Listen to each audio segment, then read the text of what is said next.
The sound of shattering glass was the only thing that felt real. My whiskey tumbler hit the counter and exploded, a sound that matched the inside of my head. It was 1876, and I was Violet Grayson, age 22, and I was completely, utterly alone. My father was in the ground, the last of my family. He left me a ranch that was more dust than wood, and a mountain of debt I could never climb. Another, I croaked, my voice raw from crying. The bartender just stared. Miss Grayson, maybe it's time to go home. I slid my last coin across the sticky wood. Home? I laughed, but it was a dead sound. The bank takes it tomorrow. That isn't my home anymore. Then a hand appeared next to mine. A man's hand, calloused and sunbaked, and it set a heavy silver dollar down on the bar. The lady will have water, a low voice said, and I'll have the same. I turned, ready to spit fire at whoever dared to interfere in my misery. But the words caught in my throat. He was tall, with skin the color of warm Texas soil, and eyes as blue as a summer sky. His hat was worn, his clothes were dusty, but there was a stillness to him, a strange kind of gentleness in a world that had shown me nothing but cruelty. "Owen Kincaid," he said, tipping his hat just so. "And I don't reckon getting drunk is gonna solve your problems." I narrowed my eyes. The grief in my chest turned to pure suspicion. "How do you know my name?" He shrugged, a simple move that somehow seemed to hold a dozen secrets. "Small town. And I've been looking for you." "Looking for me? Why would a man like this be looking for me?" "I knew your father," he said, like he was reading my mind. "Rode with him in the war. He saved my life. I heard he'd passed, and I came to pay my respects." "You're too late for the funeral," I said, my voice flat. His eyes, those impossibly blue eyes, held a flicker of genuine regret. "I know, but I'm hoping I'm not too late to help his daughter." I let out that dead laugh again. "Unless you've got $5,000 in your pocket to stop the foreclosure, you can't help me." Owen's face didn't change.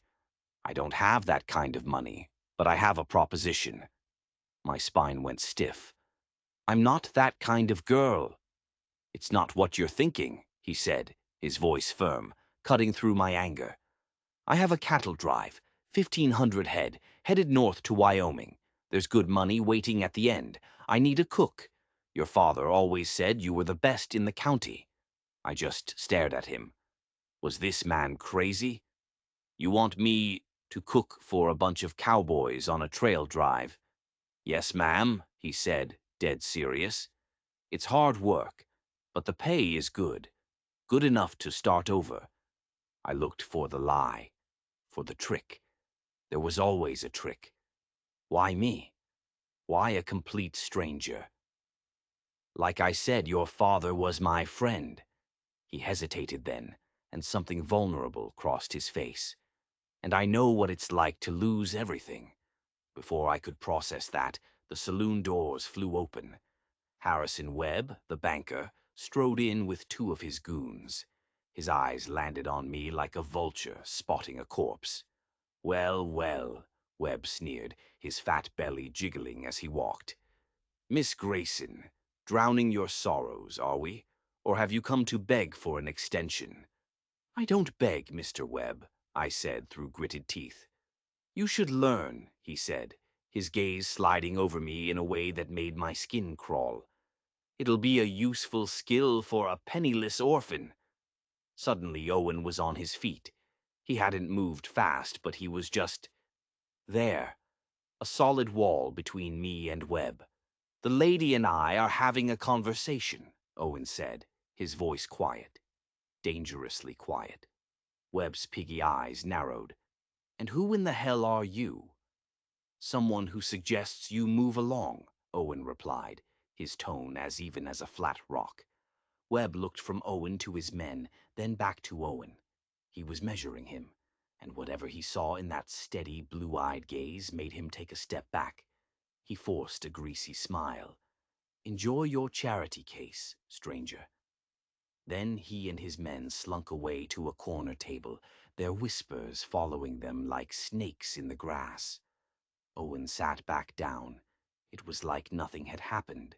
"So," he said, his eyes finding mine, "about my offer. What choice did I have? Stay here and starve? Or follow this mysterious stranger into the unknown? He was offering a chance, maybe the only one I'd ever get. "When do we leave?" I asked.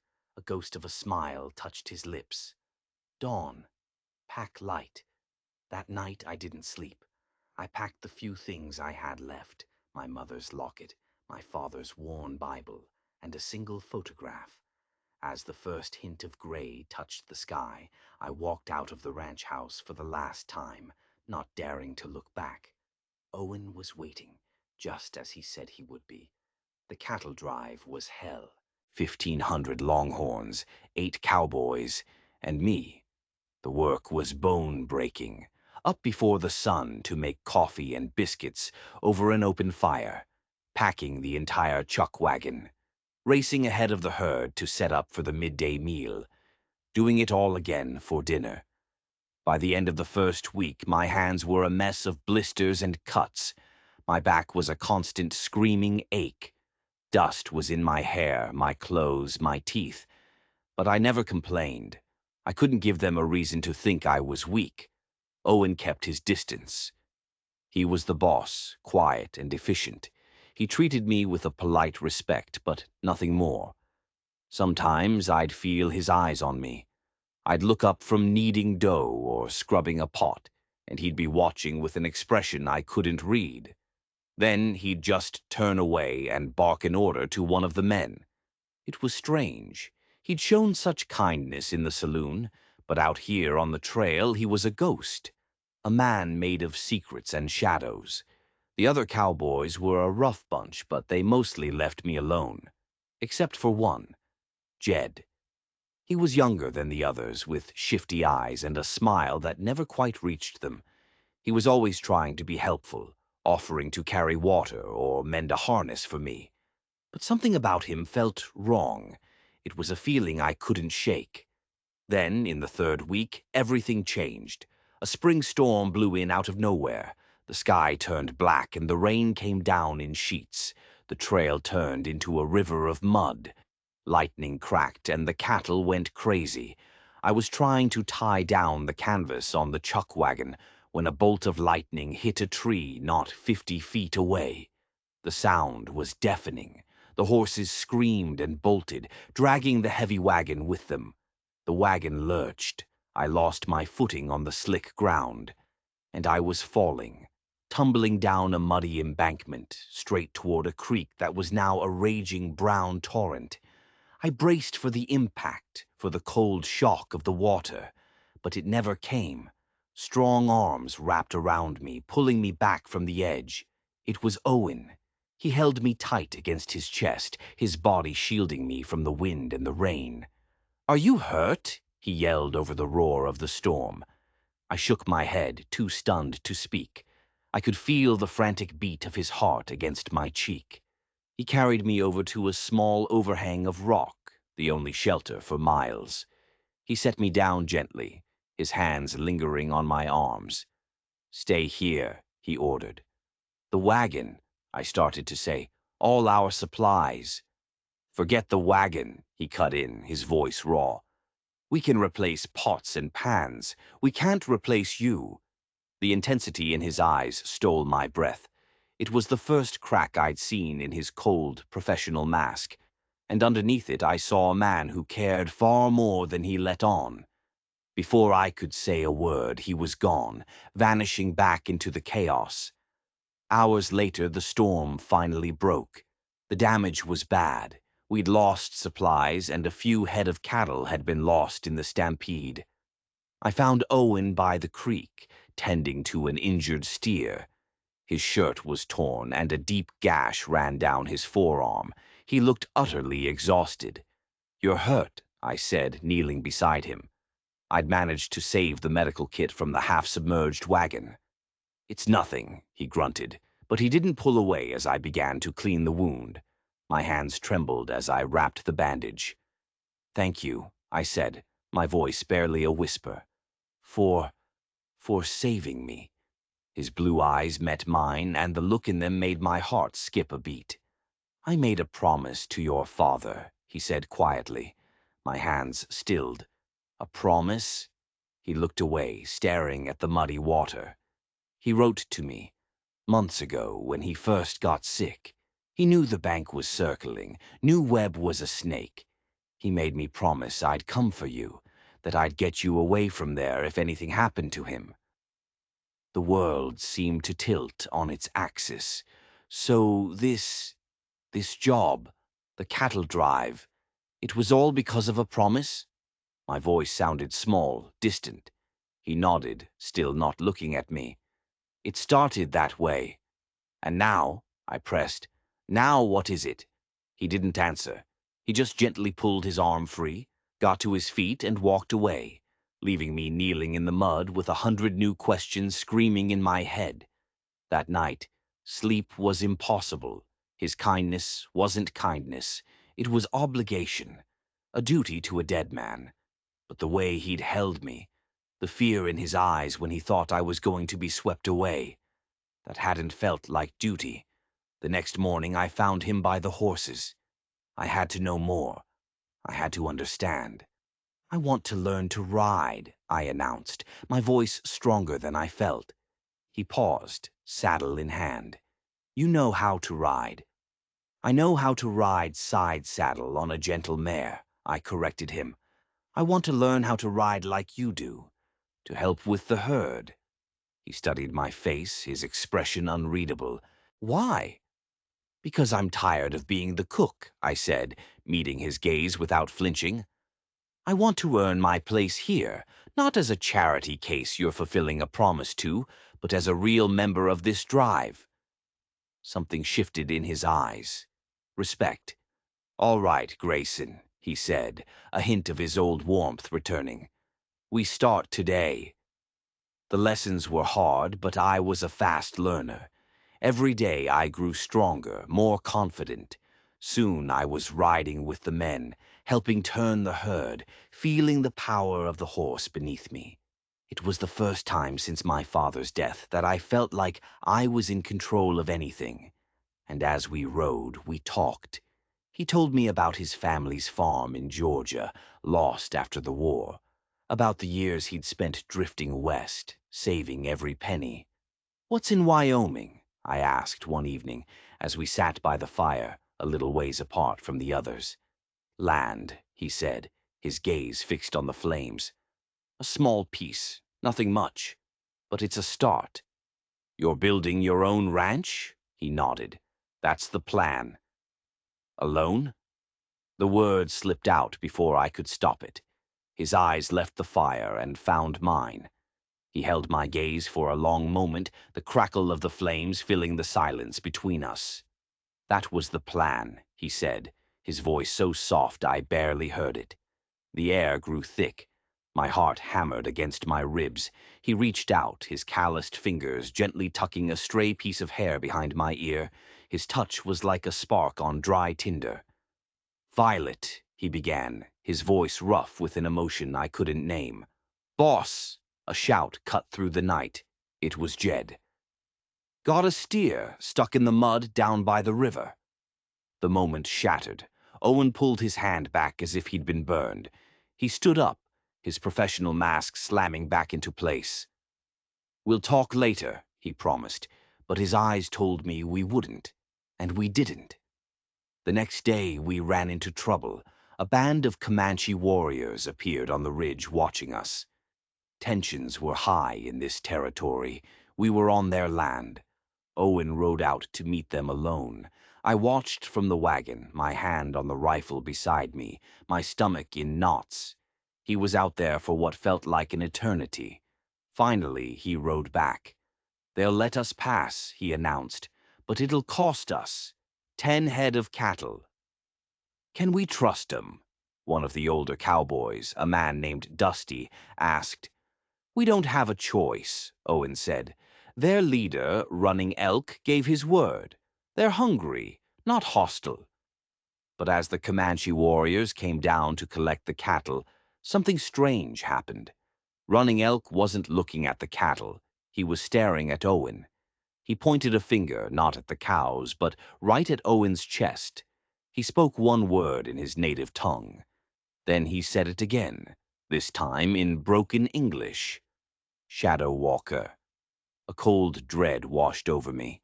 The name sounded like something from a ghost story. Owen didn't react. He just nodded slowly. He gave the signal, and the cowboys cut out the 10 steers.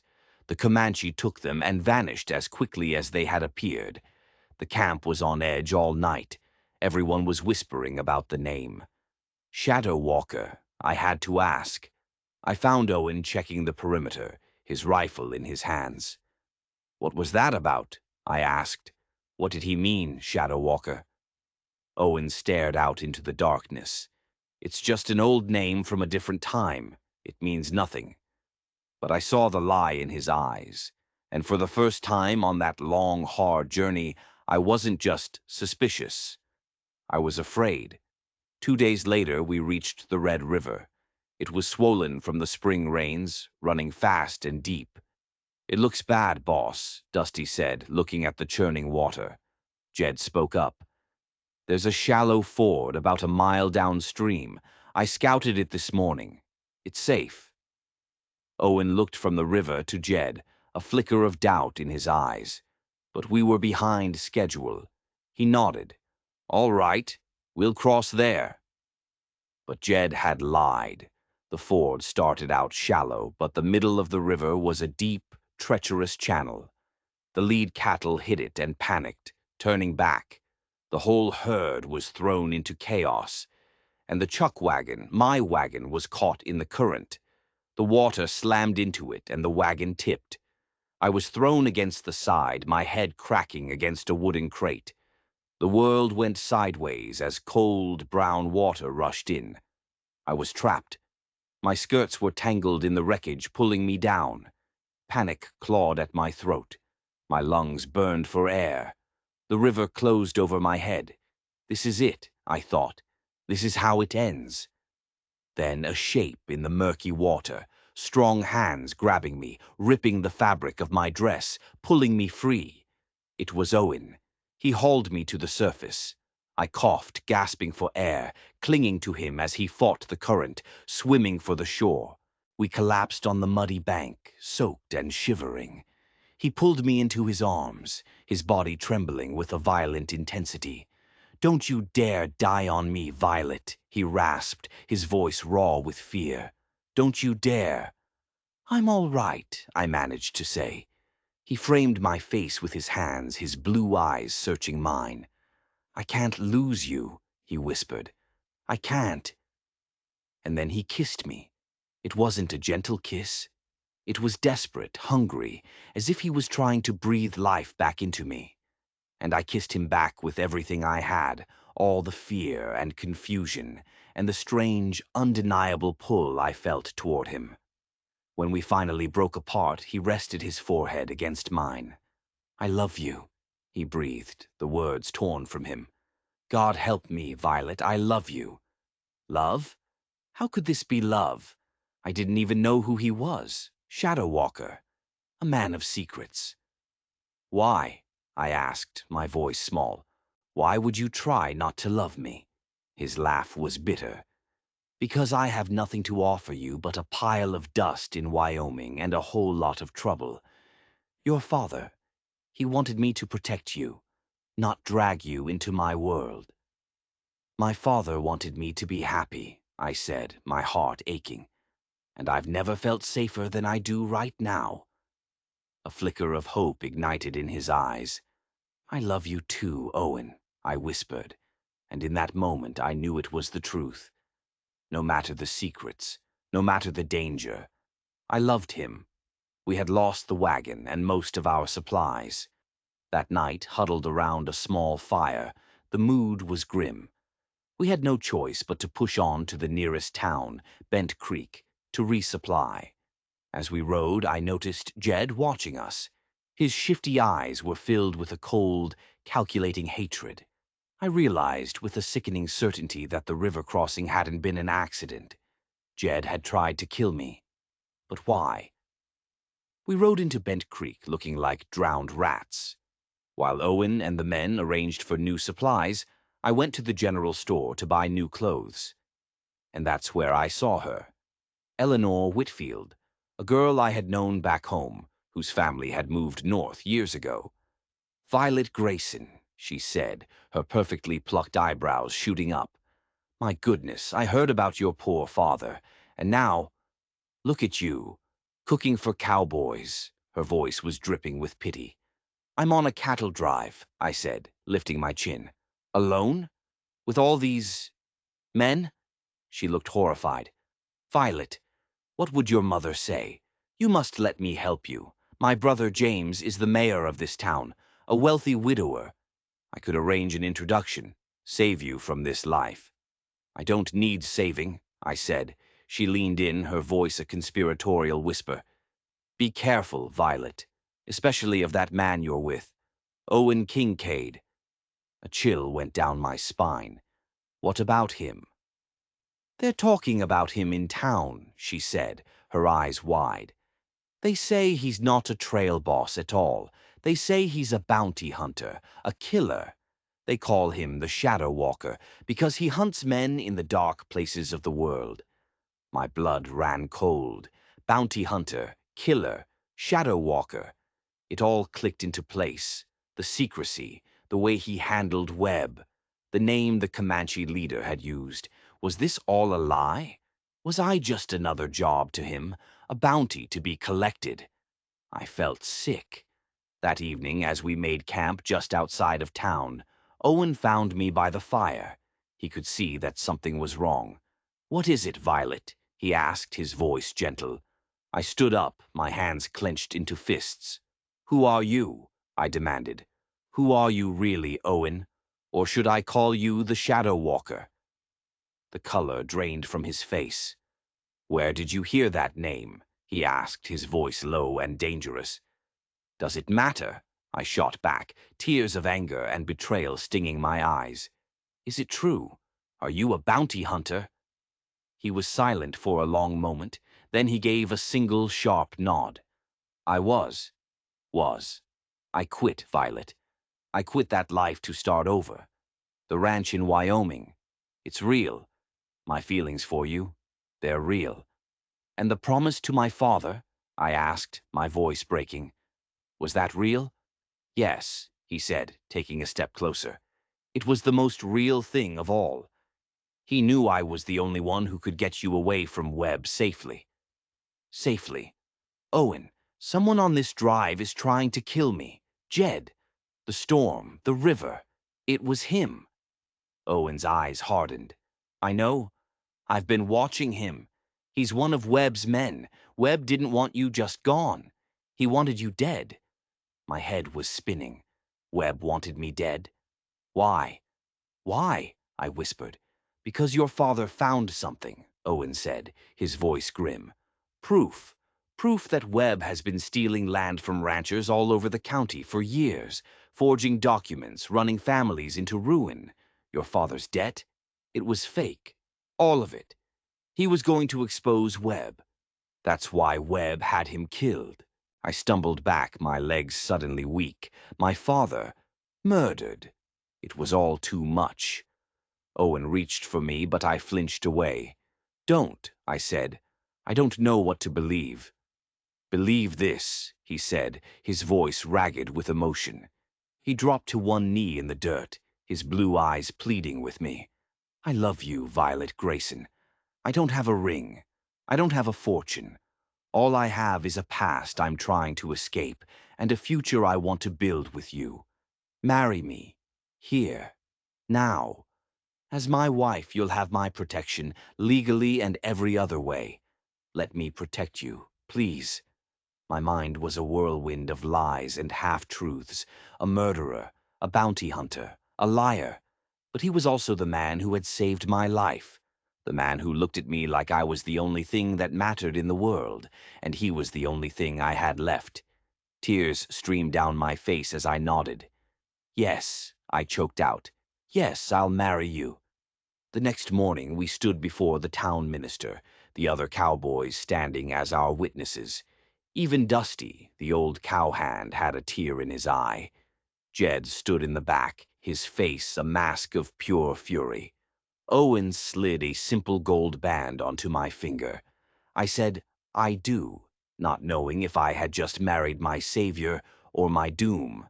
As we rode out of town, I felt a new kind of fear. I was Mrs. Kincaid now, tied to a man with a dangerous past, hunted by my father's killer. We had to get to Wyoming. We had to get to safety. But the danger wasn't just behind us anymore. It was riding right alongside us. The tension on the trail was so thick you could cut it with a knife. Jed didn't even try to hide his hatred anymore. He watched my every move, his hand never far from the pistol on his hip. Owen watched him right back. It was a silent, deadly standoff, and the other cowboys stayed as far away from it as possible. One night, it finally happened. I had woken up needing a drink of water. The camp was quiet, the moon hidden behind a thick blanket of clouds. As I approached the water barrel near the edge of camp, a figure stepped out of the shadows. It was Jed. "Evening, Mrs. Kincaid," he sneered, the name tasting like poison in his mouth. I backed away slowly. "Jed, what do you want?" "Just thinking," he said, taking a step closer, his hand now resting on his gun. "Thinking how a pretty little thing like you ends up married to a killer like him. Mr. Webb, he paid me good money to make sure you never made it to Wyoming. He's a man who likes his loose ends tied up." "My father wasn't a loose end," I whispered, my voice trembling. Jed just chuckled. "Your father was a fool, stuck his nose where it didn't belong. And now you're doing the same thing. Webb wants the proof your father had, and he thinks you have it." "I don't know what you're talking about." "Liar," he hissed and drew his gun. "Give it to me or I'll finish what I started in the river." Suddenly, another voice cut through the darkness. "Get away from her, Jed." It was Owen. He was standing 20 feet away, a silhouette against the dying embers of the fire. His own gun was in his hand. Jed laughed, a high, nervous sound. "Two against one, Kincaid? I don't like those odds." He grabbed me, pulling me in front of him as a shield, the cold barrel of his pistol pressed against my temple. My heart stopped. "Let her go," Owen said, his voice dangerously calm. "This is between you and me." "I don't think so," Jed spat. "You're both going to die out here tonight, and no one will ever know the truth." He started to drag me backward into the darkness. Owen couldn't get a clear shot. I had to do something. My father's Bible. It was in the pocket of my coat. It was small but thick, with a leather cover. With a surge of adrenaline, I slammed my head back into Jed's face as hard as I could. He grunted in pain, his grip loosening for just a second. It was all I needed.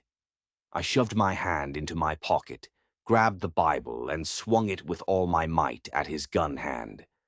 The Bible connected with his knuckles. The gun went flying into the dirt. I threw myself to the side, scrambling away from him. A single gunshot echoed through the night. I looked up to see Jed on the ground, clutching his leg, screaming. Owen stood over him, his pistol smoking. The other cowboys came running, woken by the shot. "He's Webb's man," Owen said, his voice like ice. "He tried to kill Violet. Tie him up." Dusty and the others didn't hesitate.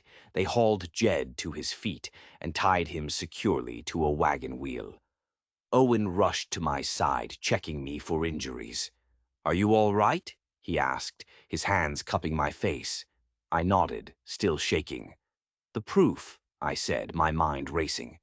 "He said Webb thinks I have the proof my father found." Owen's eyes widened in understanding.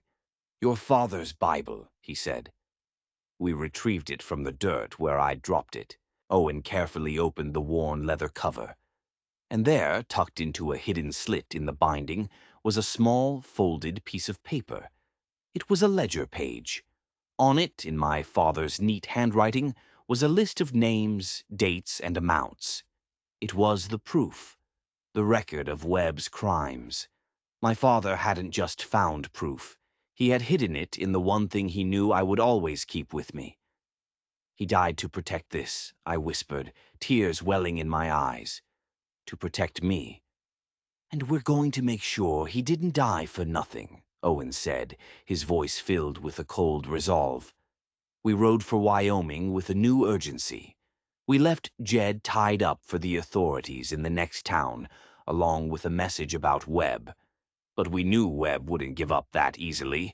He would be coming for us. We pushed ourselves and the cattle to the breaking point, barely stopping to sleep. Every shadow on the horizon looked like a threat. Every distant sound made us jump. Finally, after weeks of hard travel, we crossed the border into Wyoming. The landscape changed, the flat plains giving way to rolling hills and snow-capped mountains in the distance. "We're almost there," Owen said, a look of relief on his face. "Just a few more days." He led us to a small, secluded valley, nestled between two large hills. A creek ran through it, and in the center stood a small, one-room cabin. "This is it," he said, "the Kincaid Ranch." It wasn't much, but after everything we had been through, it looked like a palace. It looked like safety. It looked like home. As we drove the last of the cattle into the makeshift pasture, I saw riders approaching. My heart leaped into my throat. But these men weren't like Webb's hired guns. They were wearing badges, U.S. Marshals. A tall man with a gray mustache dismounted and walked toward us. He looked at Owen and nodded. "Kincaid," he said. "You made it." He then turned his gaze to me. "You must be Miss Grayson, or I suppose it's Mrs. Kincaid now." I looked at Owen, completely bewildered. Owen took my hand. "Violet, this is Marshal Thompson. I sent him a wire from Bent Creek." "Kincaid here used to be one of my best men," the marshal explained. "Best tracker and bounty hunter I ever saw. When he told me he was quitting to go after Harrison Webb on his own, I thought he was crazy." My head was spinning again. "You work with the marshals?" I asked Owen. He nodded. "I was never an outlaw, Violet. I worked for the law. But I had to go after Webb unofficially. We couldn't get a warrant that would stick. We needed the proof. Your father was my informant. He was helping me build a case against Webb when he was killed." The final piece of the puzzle slotted into place. The promise. The cattle drive. It wasn't just about getting me away. It was about getting the evidence to the law. The entire journey had been a lie, but it was a lie designed to save my life and bring my father's killer to justice. "Webb is on his way," Marshal Thompson said, his voice grim. "My men tracked him crossing the border this morning. He's got a dozen hired guns with him. He's not planning on leaving any witnesses." Just then, a lookout on the ridge fired a warning shot. They were here. "Get inside the cabin," Owen ordered me. "Stay down." Gunshots erupted from the hills around us. The marshals took cover, returning fire. It was an ambush. I ran to the cabin, my heart pounding. Owen was right behind me. "They're trying to pin us down," he said, peering through a crack in the wall. "Webb will try to circle around and come from the back." He looked at me, his blue eyes blazing. "I made a promise to your father to keep you safe. I'm not going to break it now." He handed me a rifle. "You know how to use this. I need you to watch the back window. Don't hesitate." I nodded, my hands steady. I wasn't the frightened girl from the saloon anymore. The trail had made me strong. Owen had made me strong. The gun battle raged outside. Then I heard it. A floorboard creaking on the back porch. I raised the rifle just as Owen had taught me. The back door burst open. It was Harrison Webb. His face was twisted with rage, a pistol in his hand. "You," he snarled, his eyes fixing on me. You've caused me enough trouble. Give me the ledger. It's over, Webb, I said, the rifle aimed squarely at his chest. He laughed. It's over when I say it is. He raised his pistol. I didn't hesitate. I pulled the trigger. The rifle kicked back against my shoulder, the sound deafening in the small cabin. Webb staggered back, a look of shock on his face, a dark stain spreading across his shirt. He collapsed to the floor. It was over. When the shooting outside stopped, Owen and Marshal Thompson came in. They looked at Webb's body, then at me. Owen took the rifle from my hands and pulled me into a fierce hug. It's done, he whispered into my hair. It's finally done. In the weeks that followed, everything settled. Webb's gang was rounded up. The story came out. My father was hailed as a hero. The ranch in Texas, free and clear of the fraudulent debt, was mine again. But Texas wasn't my home anymore. The government gave Owen the deed to the valley as a reward for his service. The Kincaid Ranch was officially ours. We stood on the porch of our small cabin one evening, watching the sun set behind the Wyoming mountains. "So, Shadow Walker," I said, a small smile on my face. "Was any of it real?" He turned and wrapped his arms around me, his blue eyes soft and full of love. "It was all a lie to get you here," he said quietly. "But the reason I wanted you here, that was the truest thing in my life." He leaned down and kissed me, a long, slow kiss full of promises that weren't born of duty, but of a love that had been forged in dust and danger. We built a life in that valley. We expanded the cabin room by room. We grew our herd. We had children, a daughter with her father's blue eyes, and a son with my stubborn determination.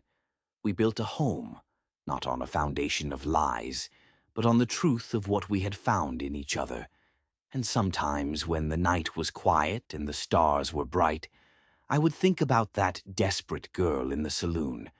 I'd think about the long, hard road that brought me from that broken place to this perfect peace. It just goes to show you that sometimes the most beautiful truths can be hidden inside the most complicated lies. And a cowboy's promise, no matter how it starts, can lead you home.